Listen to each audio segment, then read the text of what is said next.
Yeah, thank you very much. I think this program today is very important because it talks about the value and sanctity of human life. And this human life value is not related to religions or to race or every one of us, whether Muslim or non-Muslim, we are all dignified by God. Dignified by God means we are honored, we are respected. Therefore, we all must respect each other. The Quran, God in the Quran say, I have created you from a single pair of male and female and made you into nations and tribes. You may know one another. The most honored of you in the sight of God is the pious one, the caring one, the serving one, the helping one. So as a human, we should value human life everywhere in the world, regardless of race, color, religion. We are all children of Adam and created by God. That's the message. And this event, there's a 9 declaration which was announced by you?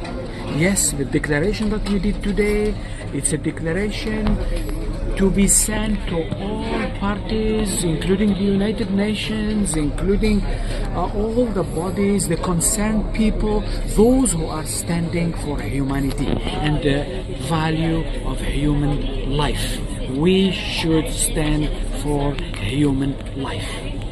Thank you.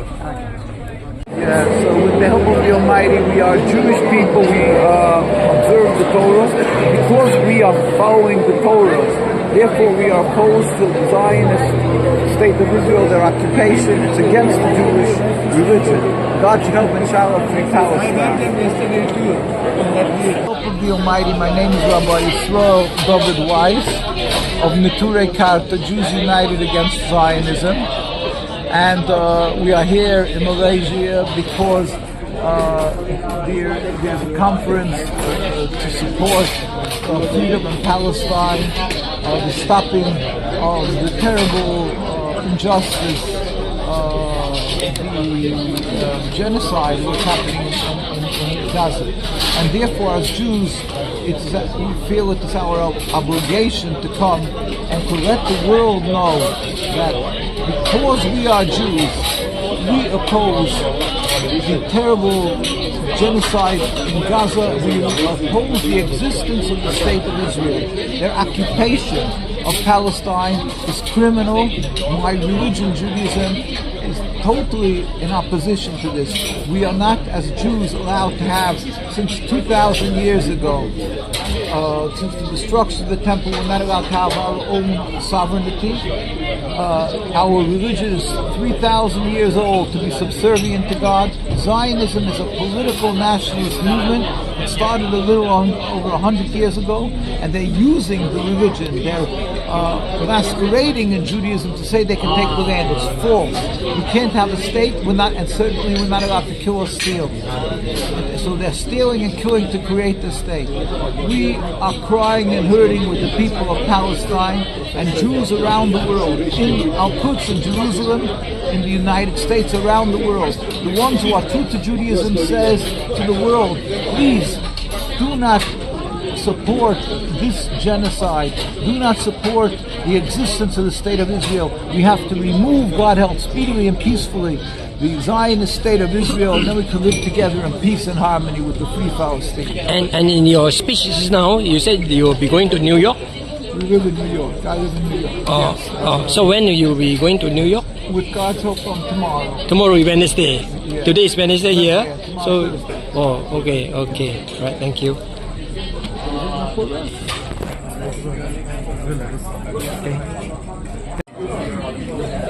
I'm 8 generations from Palestine, living together in peace with the local people, the Muslim and the Christian people. There's no problem at all, even if it was not the United Nations or other human rights groups to protect us. We were very safe under the Palestinian people. And the only problem was when the Zionists came up trying to take over the land, actually taking over when they tried. That's caused all the problem. But real Jewish people, we are forbidden to have our own sovereignty. We are forbidden to return to the Holy Land and en masse to take over the land. So it shouldn't be confused, these two things. Yeah. Now, earlier Jeffrey Sachs says that United Nations Was before the United Nations. We lived in peace before the United Nations. It was no problem. You don't need anyone to protect us. Okay. We could live very good with the Palestinian people. Yeah. Currently, there's only two countries that is not One, supporting the two-state. we are not supporting the two states. Oh, But yeah? we believe the Jews are not allowed to have their own sovereignty.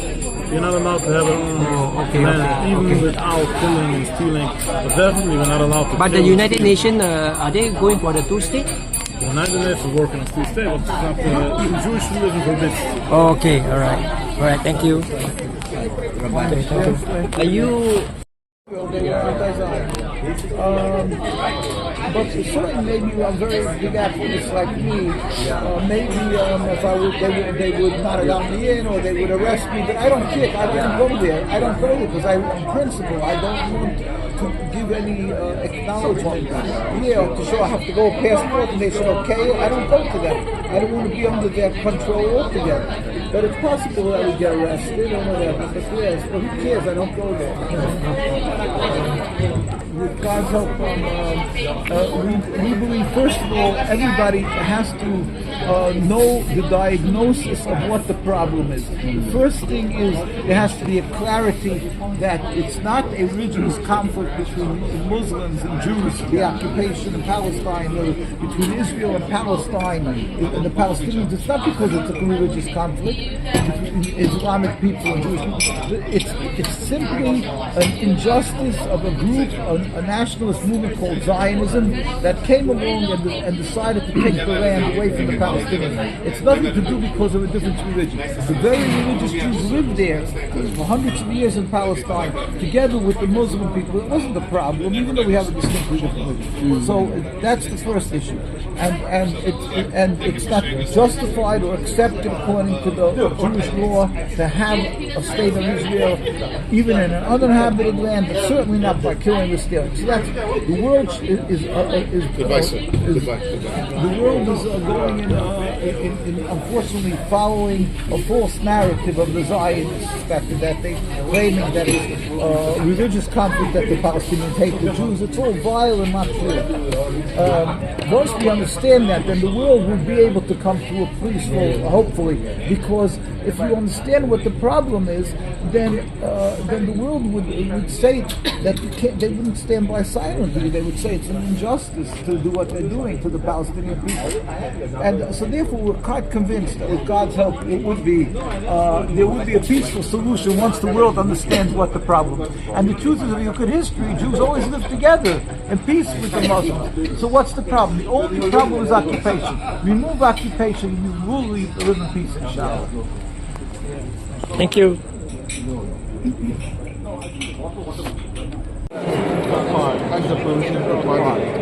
So yes, that only has life and the power of life.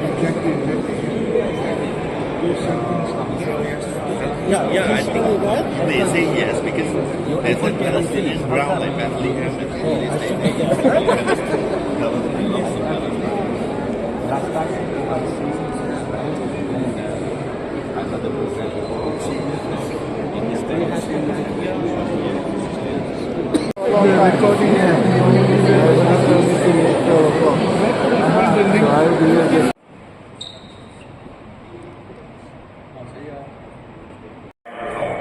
I won't hear myself.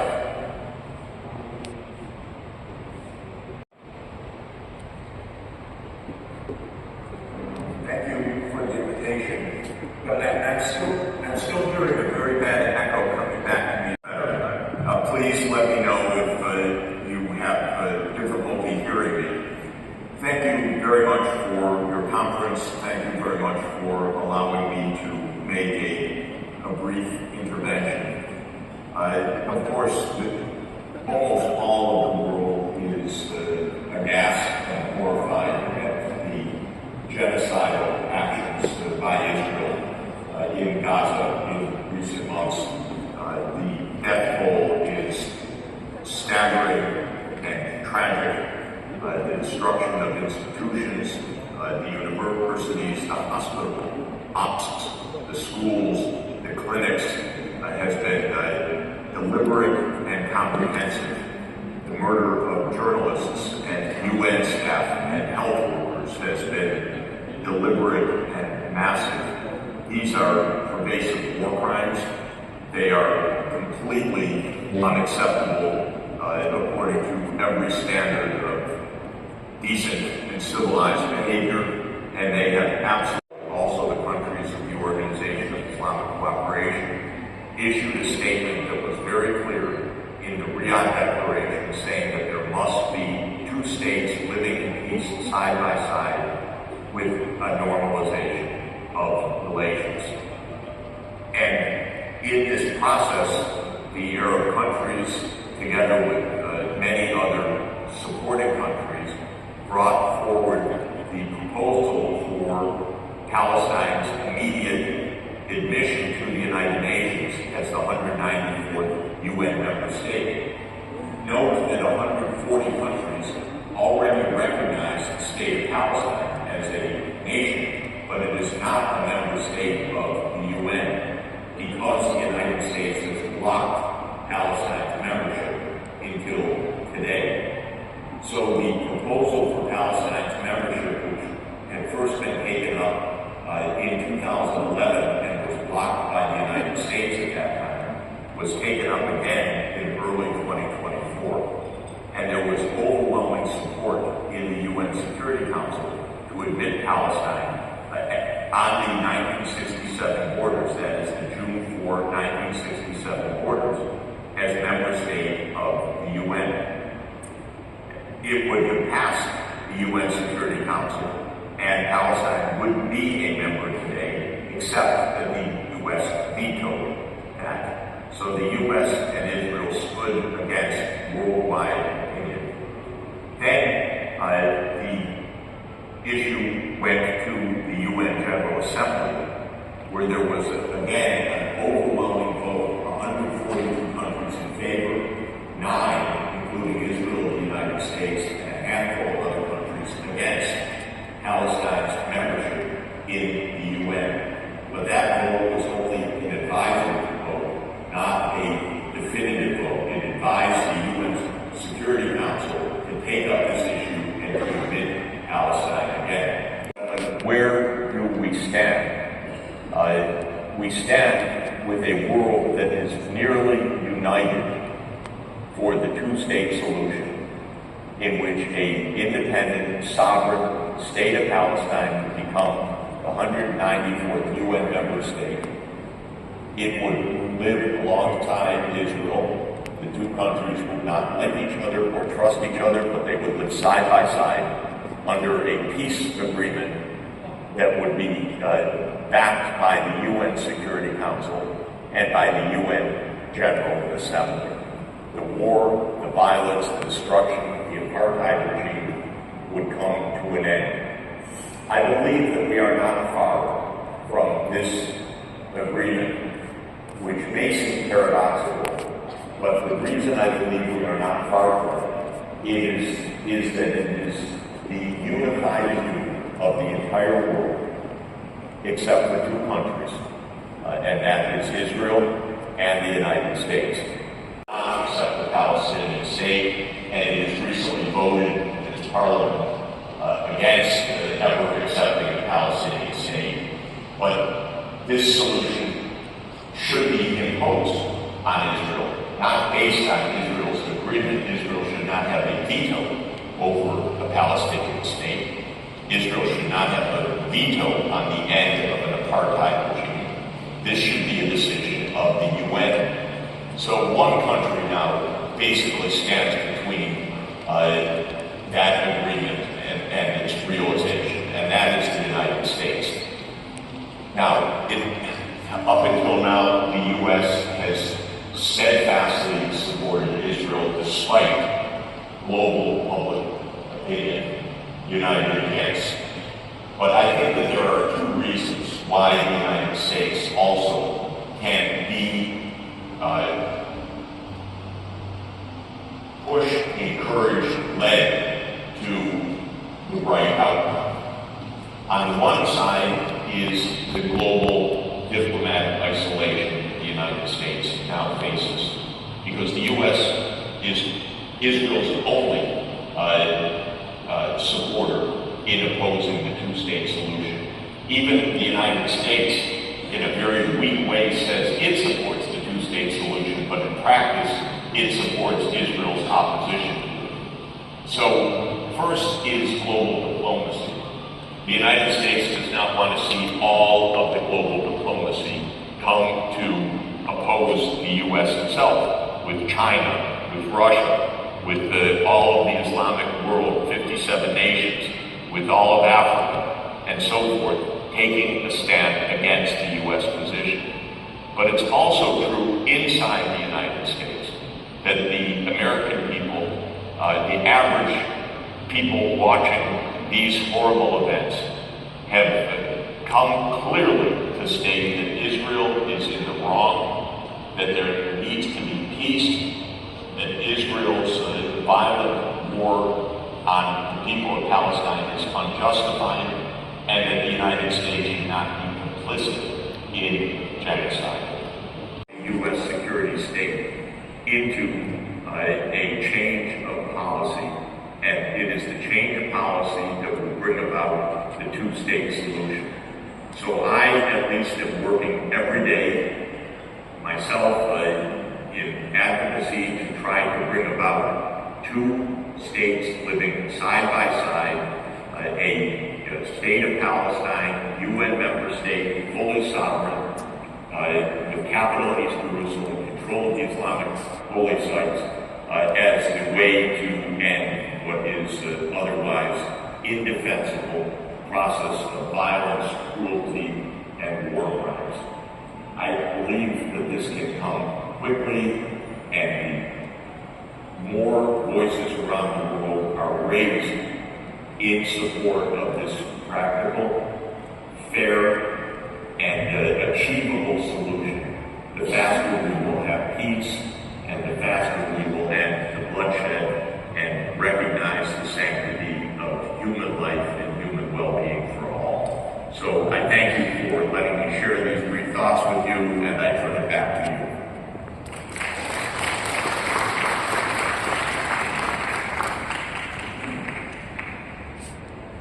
Thank you. Thank you, Professor Sachs, for the compelling contribution to this event. I actually do have a question. But I don't hear, and I know that I'm finished, but just to thank you. Right. Can you hear me?